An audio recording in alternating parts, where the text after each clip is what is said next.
শুভদিন ধনতেরাস। বেটু বেটু yes mom, এই দেখো ধানতেরাস উপলক্ষে তোমার জন্য কয়েকটা গিফট নিয়ে চলে এসেছি। কেন মম?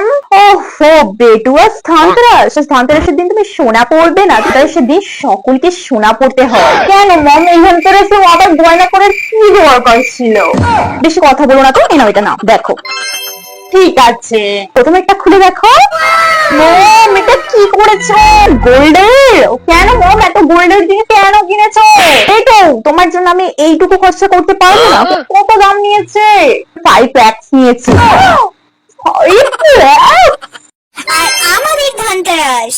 আমার হচ্ছে পৃথিবীতে যত জ্বালা, সারা জীবন সব আমাকে খাটিয়ে খাটিয়ে আমার শেষ করে দিল। আজ ধানতেরাসের দিন সবাই কি সুন্দর সোনা দানা করে, আমার হলো পোকায় মদ গিলতে গেছে গো।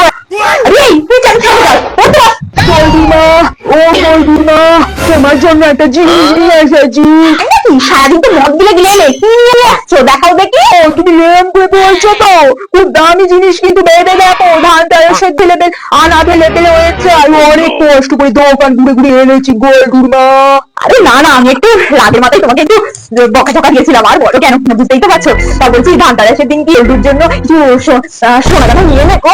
সোনার থেকে অনেক বড় জিনিস। ওই দেখি না দেখি না, তোমার পিছনে কি আছে, দেখাও দেখি দেখাও দেখি। এই দেখো গোল্ডুরমা, ঝাড়ু। তুমি তো প্রত্যেকদিন ঘর ঝাড়ু দাও, এইটা নিয়ে গেলে ঝাড়ু দে দে। সারা লজ্জাধার বেহায়া লোক, এতদিন তো তুমি হাতে চালাবে, তুমি ঝাঁটার বাড়িতে মেরে মাথা ভাঙবো একখানি।